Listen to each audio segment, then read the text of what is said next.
welcome to the YouTube channel of Chemistry Plus and today I am here with another lecture of chemical kinetics। तो ये जो है आज हमारा lecture number 3 है। इससे पहले हम लोग 2 लेक्चर कर चुके हैं केमिकल काइनेटिक्स के, जिसमें हम लोगों ने रेट ऑफ द रिएक्शन के बारे में पढ़ चुके हैं, रेट ऑफ रिएक्शन, इसके अलावा टाइप ऑफ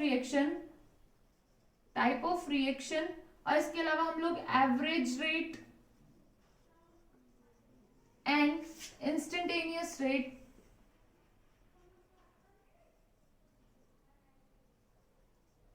इन टॉपिक्स के बारे में डिस्कस कर चुके हैं।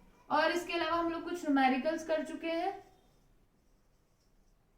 Based on rate of reaction. ठीक है, तो आज का हम लोगों को जो टॉपिक होने वाला है वो होने वाला है factors affecting the rate of reaction, यानी कि different factors rate of reaction को किस तरीके से अफेक्ट करते हैं, किन किन फैक्टर्स का रेट ऑफ रिएक्शन पे इफेक्ट पड़ता है। Okay, so let's start our today's lecture। क्या है आज का टॉपिक? फैक्टर्स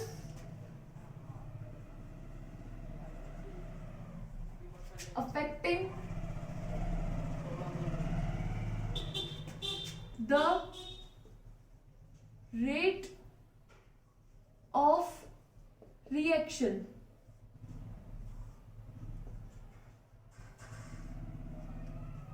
तो इस ये जो हमारी हेडिंग है इसका मतलब क्या है कि वो फैक्टर्स जो हमारे रिएक्शन की स्पीड को अफेक्ट करने वाले किसी ना किसी तरीके से, यानी कि हमारी जो रेट है, जो हमारी स्पीड है रिएक्शन के होने की, उसको बढ़ा देंगे या घटा देंगे, हम लोगों ने ये देखना है। और किन किन फैक्टर्स के बारे में हम लोग बात करेंगे?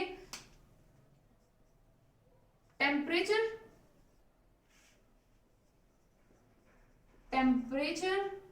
सेकेंड देखनी है हम लोगों ने कंसंट्रेशन, थर्ड नेचर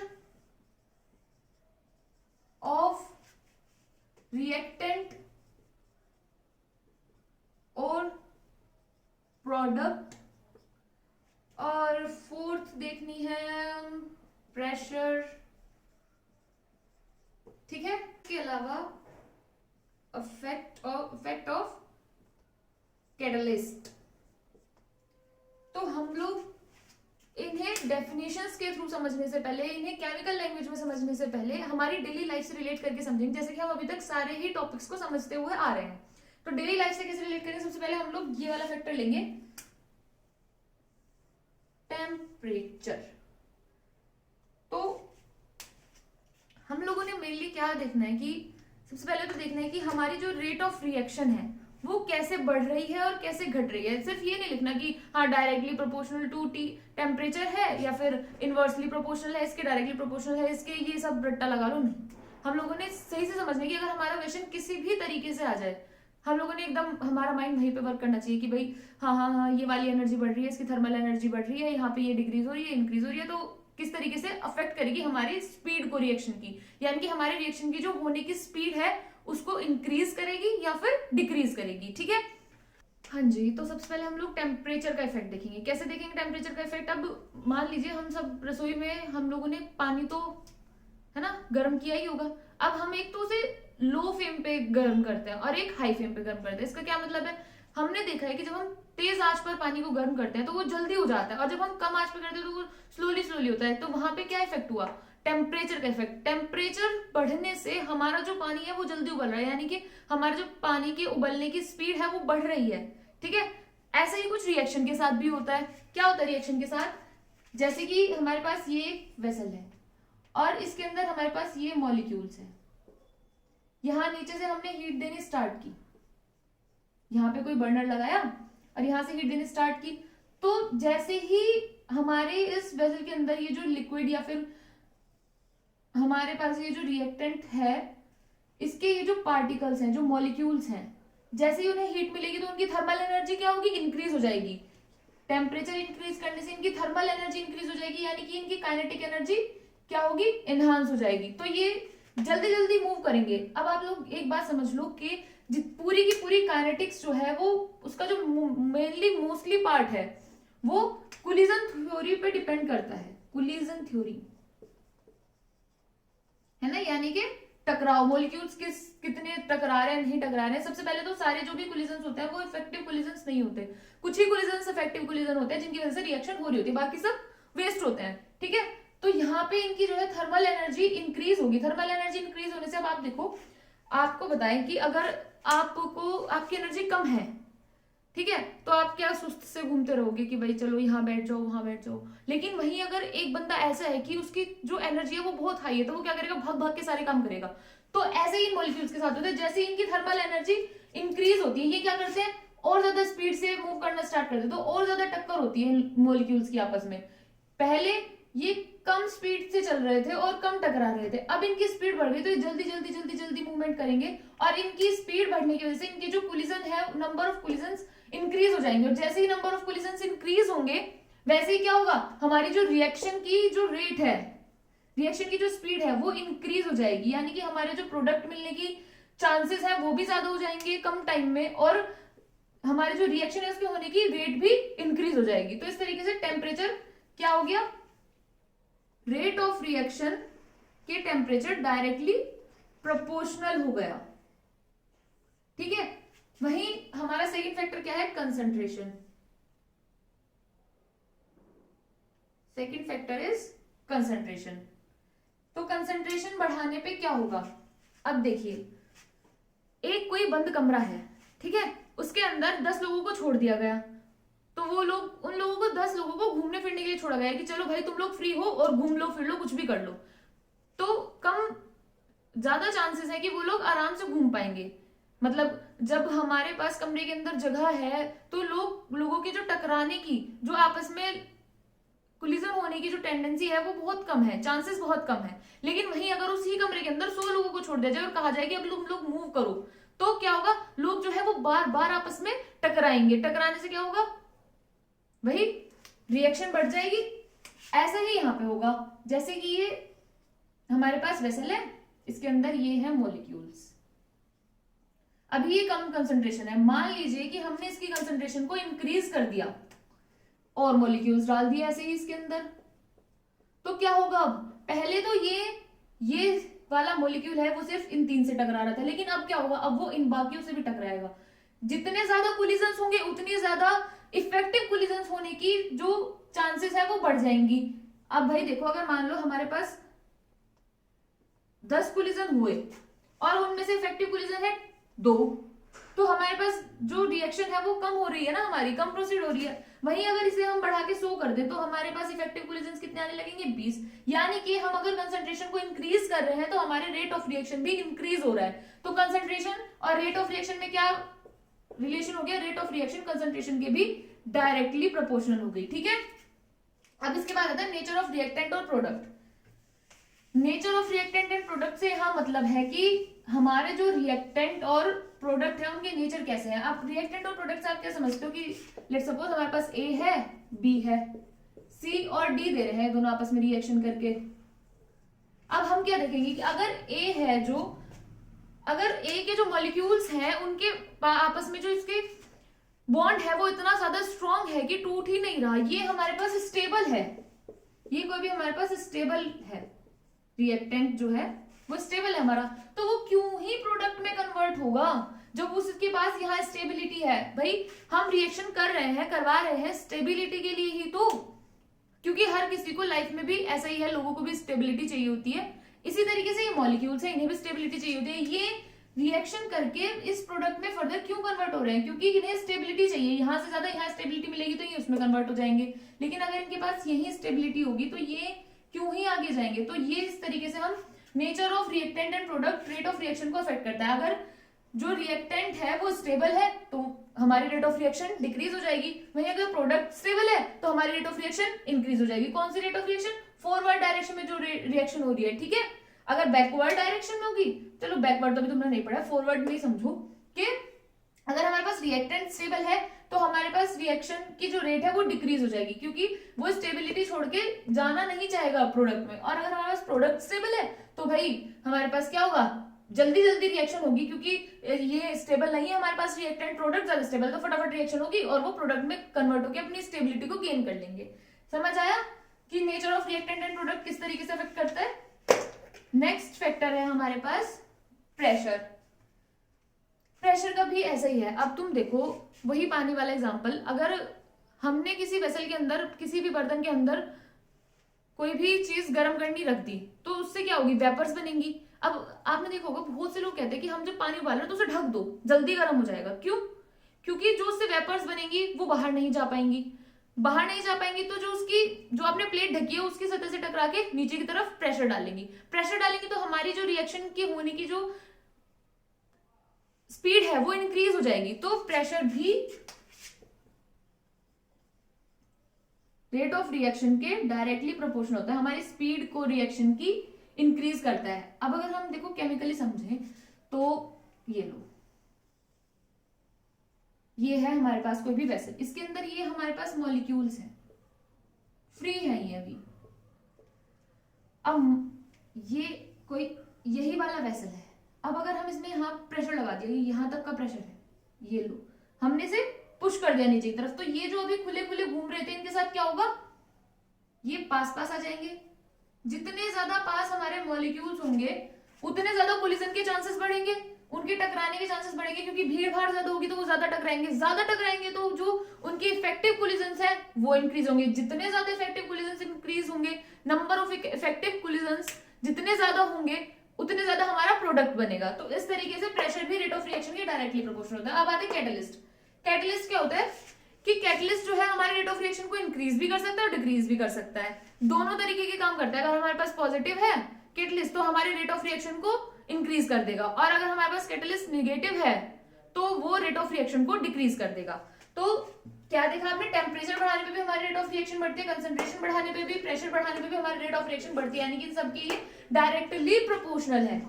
रिएक्टेंट और प्रोडक्ट किस तरीके से nature of reactant and product दिखता है रेट ऑफ रिएक्शन को, तो वो स्टेबिलिटी पे डिपेंड करता है। और कैटलिस्ट कैसे भी हो सकता है, डिपेंड करता है कि हमने नेगेटिव कैटलिस्ट डाला है या फिर पॉजिटिव डाला है, ठीक है। अब इसके बाद आप लोगों से एग्जाम में डायरेक्टली यही क्वेश्चन पूछा जाना है कि किस तरीके से जो है ये सब फैक्टर्स हमारे रेट ऑफ रिएक्शन को अफेक्ट करते हैं, ठीक है। आप लोगों को कोई भी दे दिया जाएगा कि क्या रेट ऑफ रिएक्शन को इंक्रीज कर रहा है और 3-4 ऑप्शंस दिए जाएंगे और उनमें से आपको एक टिक करके आना होगा, या फिर ऐसे ही शॉर्ट क्वेश्चंस में पूछ लेंगे कि अगर हम टेम्परेचर इंक्रीज करते तो हमारे रेट ऑफ रिएक्शन पे क्या इफेक्ट होगा। तो आप लोगों ने ये सब जो भी अभी लिखवाया था, यानी कि टेम्परेचर के डायरेक्टली प्रोपोर्शनल होता है रेट ऑफ रिएक्शन, प्रेशर के डायरेक्टली प्रोपोर्शनल होता है रेट ऑफ रिएक्शन, कंसंट्रेशन के डायरेक्टली प्रोपोर्शनल होता है। डायरेक्टली प्रोपोर्शनल का मतलब समझते हैं ना कि as well as concentration of the solution increases, rate of reaction also increases, यानी कि कंसंट्रेशन बढ़ाने के साथ साथ हमारी रेट ऑफ रिएक्शन भी इंक्रीज होगी। ऐसे ही टेम्परेचर बढ़ाने के साथ साथ हमारी रेट ऑफ रिएक्शन इंक्रीज होगी। इसके अलावा मैंने बताया कि नेचर, रिएक्टेंट और प्रोडक्ट के नेचर पे डिपेंड करता है कि किसकी स्टेबिलिटी ज्यादा है, उस हिसाब से हमारी रेट ऑफ रिएक्शन अफेक्ट होगी। और इसके अलावा कैटलिस्ट की भी जो नेचर है उस पर डिपेंड करता है। इसके अब हमने factors affecting the rate of reaction को अच्छे से हमारी डेली लाइफ से रिलेट करके समझ लिया है, लेकिन हम लोगों ने एग्जाम भी तो देने हैं, हमें उसे कॉपी में किस तरीके से लिखना है, हमारे नोट्स कैसे बनाने हैं। अगर हमसे एग्जाम में ये बोल दिया कि आप इससे डिटेल में लिखो कि फैक्टर्स किस तरीके से, कौन कौन से फैक्टर्स किस किस तरीके से हमारे रेट ऑफ रिएक्शन को अफेक्ट करते हैं, तो सिर्फ डायरेक्टली प्रोपोर्शनल है, इनवर्सली प्रोपोर्शनल इतना लिखने से तो काम नहीं चलेगा ना। अब हम लोग हमारे जो फैक्टर्स थे जिन्होंने हमारी रेट ऑफ रिएक्शन को इंक्रीज किया था या डिक्रीज किया था, उन्हें केमिस्ट्री की लैंग्वेज में, हमारी डेफिनेशंस की लैंग्वेज में समझने की कोशिश करेंगे। अब आप लोग क्या करेंगे, अभी तक आप लोग सिर्फ सुन रहे होंगे, है ना। अब आप लोगों ने अपने नोट्स बनाने हैं, अपने कॉपी पेन निकाल लो, अपने कॉपी पे लिखो कि भाई अगर हमारे पास एग्जाम में क्वेश्चन आता है तो हमने कैसे लिखना है, क्या क्या लिखना है, ठीक है। तो देखिए यहाँ पर क्या लिखा हुआ है, कंसंट्रेशन ऑफ रिएक्टेंट्स, यानी कि कंसंट्रेशन, हमारे जो रिएक्टेंट्स है उनकी कंसंट्रेशन किस तरीके से हमारे रेट ऑफ रिएक्शन को अफेक्ट करती है। तो क्या लिखा है कि the concentration of reactant is maximum at the start of reaction, यानी कि हमारी जो रिएक्शन है वो जब होनी शुरू होती है, यानी कि initially t is equal to 0 second पर हमारे पास जो रिएक्टेंट की जो कंसंट्रेशन है वो सबसे ज्यादा होती है, मैक्सिमम होती है। जब रिएक्शन स्टार्ट ही नहीं हुई तो हमारे पास रिएक्टेंट की कंसंट्रेशन तो खुद ही से ही ज्यादा होगी। फिर लिखा है कि when a reaction proceed the concentration of reactant decreases, यानी कि जैसे जैसे हमारे रिएक्शन जो है वो प्रोसीड होनी स्टार्ट होती है, हमारे जो रिएक्टेंट्स हैं वो प्रोडक्ट में कन्वर्ट होना स्टार्ट होते हैं, वैसे वैसे reactant decreases and the rate of reaction also decreases. यानी कि हमारे जो रिएक्शन, हमारे जितने भी रिएक्टेंट्स प्रोडक्ट में कन्वर्ट होते चले जाएंगे, उतने ही हमारे जो रेट ऑफ रिएक्शन है वो स्लो होती चली जाएगी। ठीक है, यानी कि जैसे जैसे हमारी रिएक्शन लास्ट स्टेज पे आती रही होगी और शुरू में होगी, उन दोनों का जो डिफरेंस होगा, यानी कि स्टार्टिंग में एट द स्टार्ट हमारे पास जो रेट ऑफ रिएक्शन होगा वो मैक्सिमम होगा एज अ कंसेंट्रेशन, और जब हमारे पास रिएक्शन कंप्लीट होने वाली होगी तो वो जो रेट ऑफ रिएक्शन है वो थोड़ा स्लो हो जाएगा। ठीक है, यही मतलब है। आप लोग इसको अपनी कॉपी में नोट कर लीजिए पॉज करके वीडियो को। इसके बाद हम लोग देखते हैं कि टेम्परेचर का क्या इफेक्ट होता है हमारी रेट ऑफ रिएक्शन पर। तो देखेंगे क्या बोला जा रहा है यहाँ कि टेम्परेचर ऑफ सिस्टम, यानी कि हमारे जो सिस्टम है उसका जो टेम्परेचर है वो हमारे रेट ऑफ रिएक्शन को किस तरीके से अफेक्ट करता है। On increasing the temperature the rate of reaction increases. देखो मैं समझा तुम्हें पहले ही चुकी हूं, अभी हम लोग क्या है डेफिनेशंस देख रहे हैं। तो क्या बोला जा रहा है यहाँ पे, ऑन इंक्रीजिंग द टेम्परेचर, यानी कि जैसे जैसे हम टेम्परेचर को इंक्रीज करेंगे हमारे सिस्टम के, the rate of reaction increases, यानी कि रेट स्पीड, हमारे जो रिएक्शन के होने की स्पीड है वो इंक्रीज हो जाएगी। While on the other hand, वहीं साथ साथ अगर हम on decreasing the temperature, temperature को कम कर देते हैं, तो the rate of reaction decreases, तो हमारे जो रिएक्शन के होने की स्पीड है वो डिक्रीज हो जाएगी।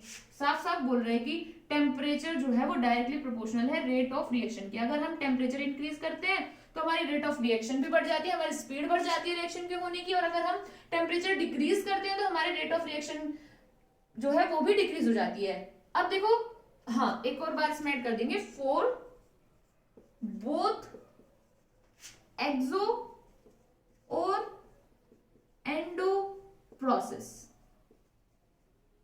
यानी कि जो हमारी होने वाली रिएक्शन है वो चाहे एक्सोथर्मिक हो चाहे एंडोथर्मिक हो, दोनों के लिए यही फिनोमिना चलेगा, यानी कि टेम्परेचर हमेशा रेट ऑफ रिएक्शन के डायरेक्टली प्रोपोर्शनल होगा, चाहे आपकी जो रिएक्शन है वो एक्सोथर्मिक है चाहे रिएक्शन आपकी एंडोथर्मिक है।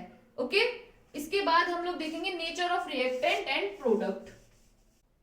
नेक्स्ट पॉइंट है nature of reactant and product, यानी कि हमारे पास जो रिएक्टेंट है रिएक्शन में और जो प्रोडक्ट है उनका नेचर किस तरीके से हमारे रेट ऑफ रिएक्शन को अफेक्ट करता है। तो क्या लिखा हुआ है, rate of reaction, R O R, पहली क्लास में बता देता कि हम throughout the chapter rate of reaction को आर ओ आर लिखने वाले हैं। तो आर ओ आर यानी कि rate of reaction are influenced by the nature of reactant and product, यानी कि हमारा जो रेट ऑफ रिएक्शन है वो अफेक्ट होता है हमारे रिएक्टेंट और प्रोडक्ट की कंसंट्रेशन से। फिर क्या लिखा हुआ है, a chemical reaction involves breaking of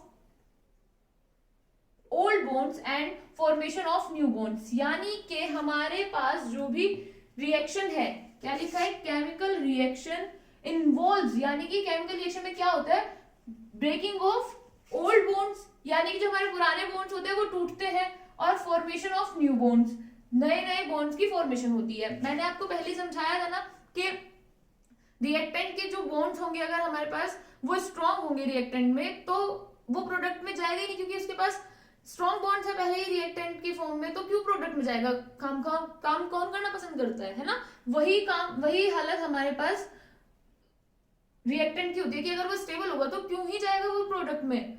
ठीक है, तो अगर हमारे पास जो रिएक्टेंट के अंदर बॉन्ड्स है वो इजीली टूट रहे हैं तो हमारी जो रेट ऑफ रिएक्शन है वो जल्दी हो जाएगी, और अगर देर से टूट रहे हैं, स्ट्रॉन्ग है, तो हमारी रेट ऑफ रिएक्शन स्लो हो जाएगी। क्या लिखा है आगे, reactivity depends on ease with which specific bonds are broken and new bonds are formed, यानी कि रिएक्टिविटी किस पे डिपेंड करती है, टेंडेंसी पे कि हमारे जो ओल्ड बॉन्ड्स है वो कितनी वीक है कितने स्ट्रॉन्ग है। ठीक है, specific bonds are broken and new bonds are form, यानी कि पुराने जो हमारे पास बॉन्ड्स हैं वो किस टेंडेंसी के साथ हमारे ब्रोक हो रहे हैं और किस टेंडेंसी के साथ हमारे न्यू बॉन्ड जो है वो फॉर्म हो रहा है। इसे आप एक देखो एग्जांपल से बताती हूँ। इसका एग्जांपल सबसे अच्छा क्या है, बहुत छोटा सा और इजी। आप देखोगे कि दोनों जो है आपको एग्जांपल सेम ही लगेंगे, कि हाँ दोनों में क्या है डिफरेंस है, लेकिन डिफरेंस है। देखो 2NO प्लस O2 एक रिएक्शन ये है, एक रिएक्शन है 2CO प्लस O2, क्या बना है यहाँ पे 2NO2 2CO2। अब अगर देखा जाए तो देखने से आप लोग क्या बोलोगे कि हाँ यहाँ पे 2NO लिया O2 लिया और हमारी जो है रिएक्शन करके 2NO2 बन गई, और यहाँ पे 2CO लिया O2 लिया और 2CO2 बन गई, दोनों रिएक्शन सिमिलर ही तो है, लेकिन देखने में लग रही है। जब हम लेबोरेटरी में जाके चेक करते हैं, एक्सपेरिमेंटली चेक करते हैं, तो ये वाली रिएक्शन जो है फास्टली हो रही होती है और ये जो रिएक्शन है ये स्लोली हो रही होती है।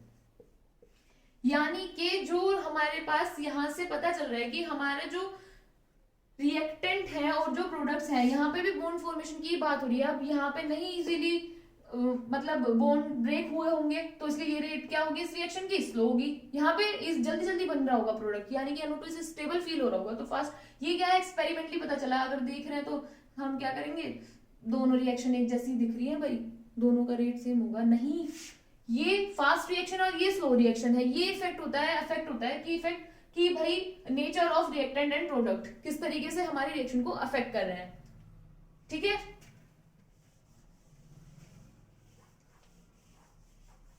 फैक्टर हमारे पास यहाँ क्या है, प्रेजेंस ऑफ कैटलिस्ट, यानी कि कैटलिस्ट की प्रेजेंस में हमारी रेट ऑफ रिएक्शन बढ़ेगी या घटेगी। तो क्या लिखा हुआ है आपके पास, a catalyst is a substance that influence the rate of reaction without undergoing any chemical change itself। यहां से लेकर यहां से यहां तक आपको कैटलिस्ट की डेफिनेशन दी गई है। कैटलिस्ट के बारे में बताया गया है कि अ कैटलिस्ट इज अ सब्सटेंस, यानी कि कैटलिस्ट एक ऐसा सब्सटेंस है that influence the rate of reaction, यानी कि जो हमारी रिएक्शन के रेट को बढ़ाता है या घटाता है without undergoing any chemical change itself, अपने आप में कोई भी चेंज लाए बगैर। यानी कि कैटलिस्ट आप लोगों को बताऊं मैं कैसे होता है कि कोई भी रिएक्शन हमारी चल रही है, मान लीजिए कि हमने लेबोरेटरी में कोई रिएक्शन लगा दी और वो बहुत ज्यादा स्लो हो रही है, हम वेट कर रहे हैं, हम उसमें क्या करेंगे, थोड़ा सा कैटलिस्ट डाल देंगे। क्या होगा, कैटलिस्ट डालने से जो रिएक्शन है वो जल्दी से प्रोसीड होगी, जल्दी होगी। लेकिन कैटलिस्ट ऐसी चीज है जो रिएक्शन जैसे चल रही होती है ना, तो रिएक्शन के अंदर पार्ट नहीं लेता, यानी कि कुछ भी नहीं छोड़ता, जितना हम डालेंगे उसी अमाउंट में हमें वापस बाहर मिल जाता है, वो रिएक्शन के अंदर इन्वॉल्व नहीं होता, लेकिन रिएक्शन की जो स्पीड है उसको इंक्रीज कर देता है। जैसे रेट, ये जो है कैटलिस्ट हमारी रेट ऑफ रिएक्शन को बढ़ा भी सकता है और घटा भी सकता है, लेकिन उसके अंदर कोई भी केमिकल चेंज नहीं आएगा। Many reaction proceed at an increased rate in the presence of certain catalyst, यानी कि बहुत सारी ऐसी रिएक्शंस हैं जो रेट अपने जो नॉर्मल रेट होता है उससे बढ़े हुए रेट, यानी कि बढ़े हुए रेट के साथ रिएक्शन को प्रोसीड करती हैं, किसकी प्रेजेंस में, सर्टेन कैटलिस्ट, यानी जो सुटेबल कैटलिस्ट होता है उसकी प्रेजेंस में। अब आप लोगों को एग्जांपल के थ्रू बताऊंगा, तो जो H2 और O2 होते हैं वो रूम टेम्परेचर पर आपस में रिएक्ट नहीं करते हैं, रिएक्ट ही नहीं करते हैं H2 और O2, लेकिन हमें रिएक्शन करानी है तो कैसे कराएंगे, हम क्या करते हैं, सिर्फ प्लेटिनम की प्रेजेंस में रख देते हैं। तो क्या होगा, अभी तक रूम टेम्परेचर पे हमारे पास जो H2 था और O2 था वो आपस में रिएक्ट नहीं कर रहे थे, लेकिन अगर हम इन्हें प्लेटिनम की प्रेजेंस में रिएक्ट कराएं तो ये आराम से रिएक्ट करेंगे, ठीक है। यही जो है यूज होता है कैटलिस्ट का, कि रिएक्शन के जो स्पीड है उसे बढ़ाना या घटा देना। फर्स्ट फैक्टर जो है वो है हमारे पास सरफेस एरिया। क्या है सरफेस एरिया के बारे में, larger is the surface area of reactant, यानी कि जो हमारा रिएक्टेंट है उसका सरफेस एरिया जितना ज्यादा होगा faster is the rate of reaction, यानी कि हमारा जो रिएक्टेंट है उसका सरफेस एरिया जितना ज्यादा होगा हमारी रिएक्शन की रेट उतनी ही ज्यादा होगी, हमारी रिएक्शन की स्पीड उतनी ही ज्यादा होगी। कैसे, अगर हम इस एग्जांपल के थ्रू समझे, मान लीजिए हमारे पास एक सॉलिड है, ये लो भाई, ये हो गया सॉलिड। अब हमें रिएक्शन करानी है किसी भी अदर सब्सटेंस के साथ, तो क्या होगा, यहाँ पे कोई मॉलिक्यूल आया, यहाँ आया, यहाँ आया, यहाँ आया, यहाँ आया, तो जो है वो सरफेस पर ही रिएक्ट कर पाएगा, वो इसके अंदर थोड़ी ना जाके रिएक्ट कर देगा, जब बाहर से खत्म हो जाएगा तब वो अंदर जाके रिएक्ट करेगा। वहीं अगर हम क्या करें, सॉलिड को पाउडर फॉर्म में कन्वर्ट कर ले, पाउडर, अब इसका सरफेस एरिया क्या होगा, ये रहा भाई, ये रहा पाउडर, बढ़ गया, तो ज्यादा मॉलिक्यूल्स इस पे आके अटैक कर पाएंगे, ज्यादा रिएक्शन होगी, ज्यादा कोलिजन्स होंगे, है ना। जैसे कि अब आप पानी लो, पानी ठीक है, पानी के अंदर कोई भी आप सॉलिड चीज डाल दो, ठीक है, तो आप लोग क्या देखोगे, वो चीज जो है वो घुलती घुलती, मान लीजिए आपने इतना सॉलिड डाल दिया पानी के अंदर, चीज ऐसे ही घुल जाएगी पानी में, ठीक है, तो क्या होगा, इतनी घुलेगी, पहले बाहर बाहर की, फिर पानी जब अंदर रिएक्ट करेगा तब ये घुलेगी, फिर ये घुलेगी, ये घुलेगी, इस तरीके से जब बाहर कांटेक्ट खत्म हो जाएगा, बाहर सबसे पहले वो बाहर कांटेक्ट करेगी सिर्फ सरफेस एरिया पे। वहीं अगर आपने ये जो चीज डाली थी, आप इसे पाउडर फॉर्म में डालो, ये लो भाई, हमारे पास, हमने इसे पीस लिया और हमारे पास ये पाउडर हो गया। अब क्या करोगे आप, ये पाउडर आपने जैसे ही पानी में डाला, घुमाया, पूरा का पूरा फिनिश। तो ये है, तो हमारे पास जो रिएक्टेंट है उसका सरफेस एरिया जितना ज्यादा होगा, क्या लिखा है, लार्जर द सरफेस एरिया है ना, सरफेस एरिया जितना ज्यादा होगा हमारे पास रिएक्टेंट का, हमारी रेट ऑफ रिएक्शन उतनी ही ज्यादा होगी।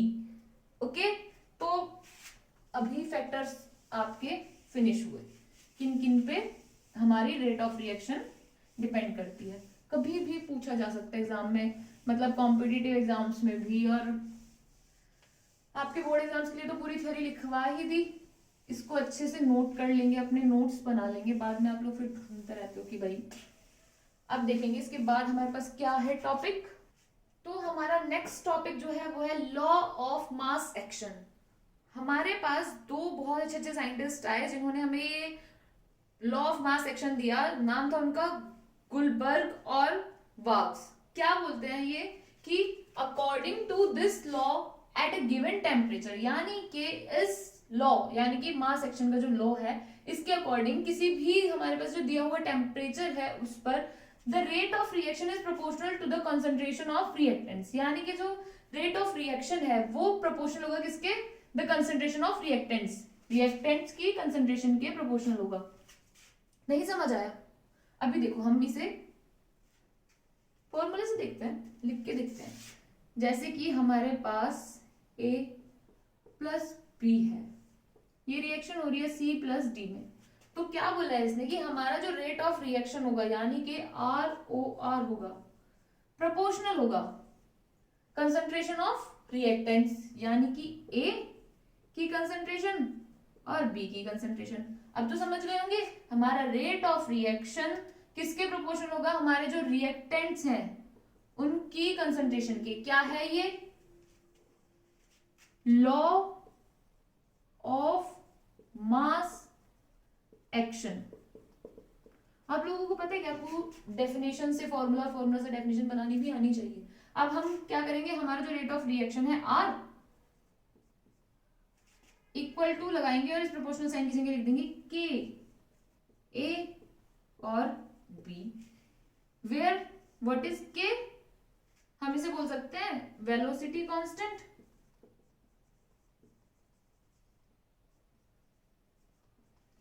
या फिर क्या बोल सकते हैं, रेट कांस्टेंट।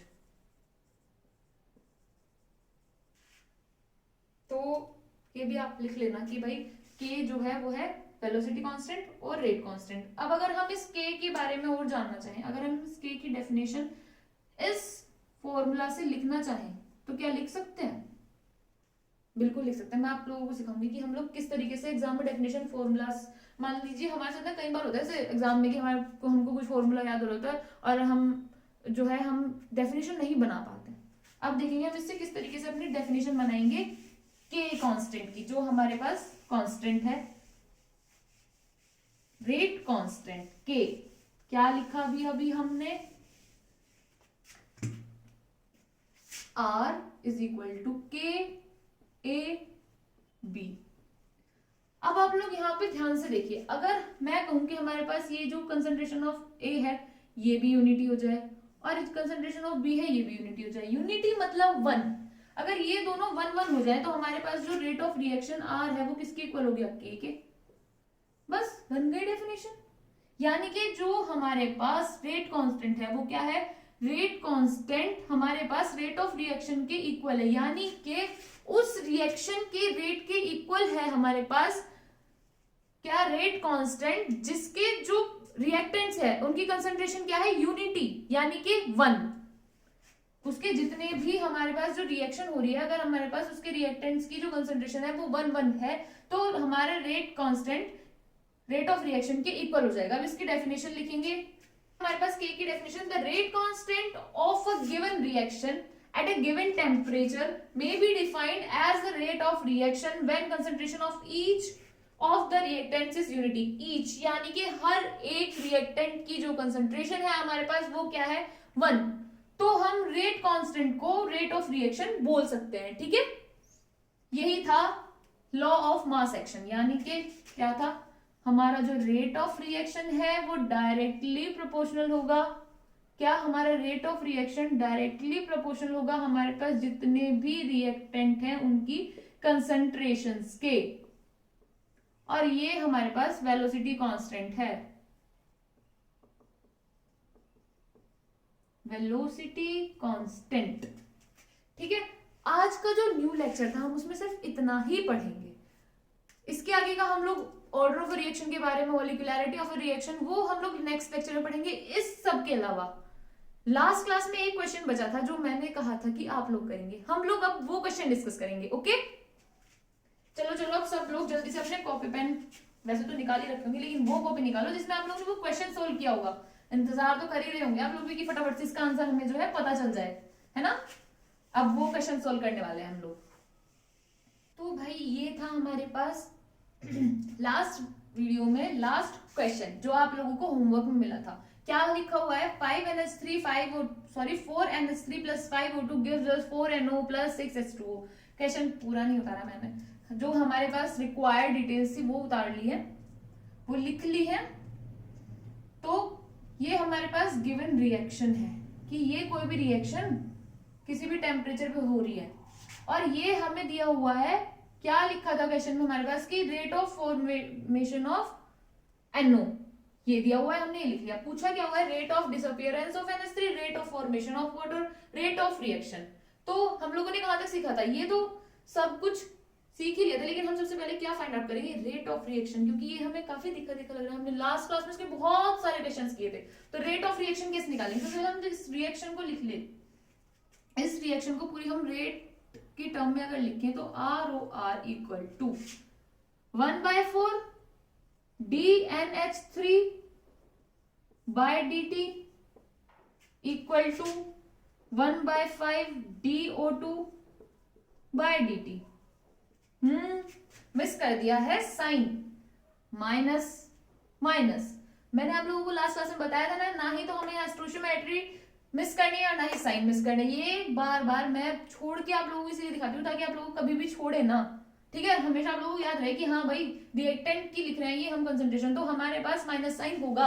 अब अगर हम प्रोडक्ट्स की लिखेंगे तो क्या लिखेंगे, यहाँ हमें माइनस साइन की कोई जरूरत नहीं। 1/4 DNO by dt equal to 1/6 DH2O by dt। हमारे पास गिवन क्या है, DNO by dt की वैल्यू, हमें क्या निकालना है, रेट ऑफ रिएक्शन। तो भाई जो काम की चीज है वो उतार लो, rate of reaction DNO by dt से किस तरीके से रिलेट कर रही है, ये भी 1/4 DNO by dt। क्या करना है, इसकी वैल्यू ये रखो, 1/4 इंटू 3.6 इंटू 10⁻³ मोल पर सेकेंड। आंसर क्या हुआ, 4 से इसे कट करेंगे 0.9, क्या आ गया हमारे पास 0.9 इंटू 10⁻³ मोल पर सेकेंड। देख लो आप लोग एक बार,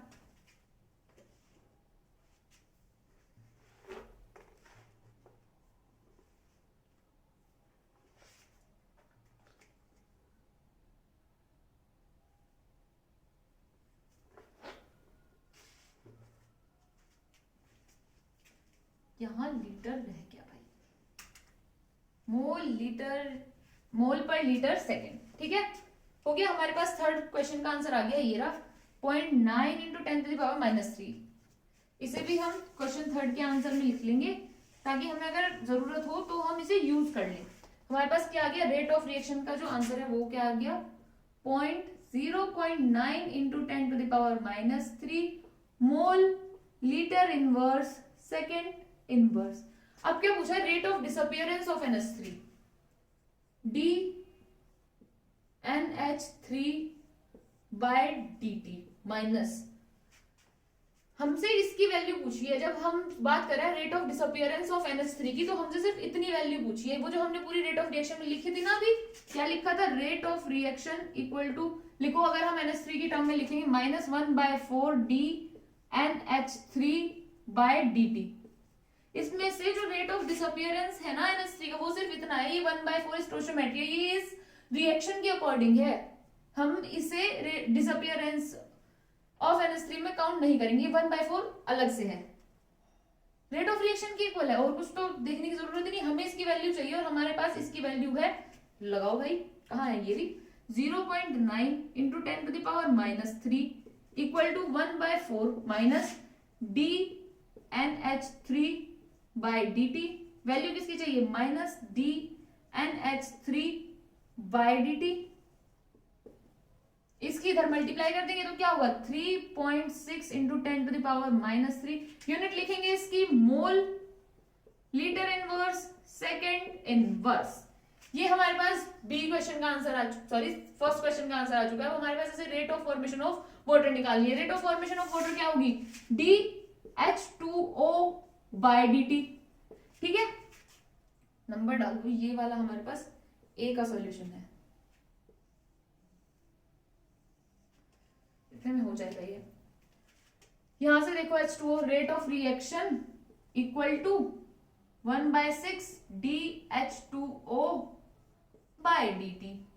रेट ऑफ रिएक्शन की वैल्यू हम लोगों को पता है 0.9 है, तो dH2O/dt इक्वल टू, इस 6 की तरह मल्टीप्लाई कर देंगे, 6 × 0.9 × 10⁻³ यानी कि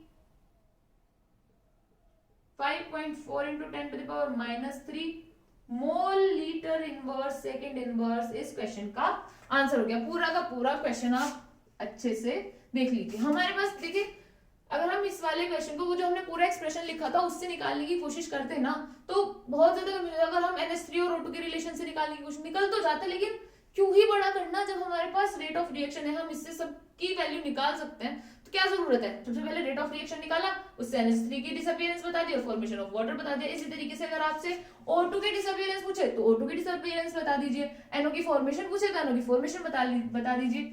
सही से इस क्वेश्चन को देखेंगे, अपनी कॉपी में नोट डाउन करेंगे। ये एक ऐसा क्वेश्चन था जिसमें कि आपके जितने भी, अगर किसी का डाउट रह भी गया होगा तो वो इस क्वेश्चन में पूरा का पूरा सॉल्व हो गया होगा, क्योंकि इस क्वेश्चन में, एक क्वेश्चन में ही 3 क्वेश्चन है और काफी रिलेटेबल है। ठीक है, मे बी आप लोगों को क्वेश्चन अच्छे से समझ आ गया होगा।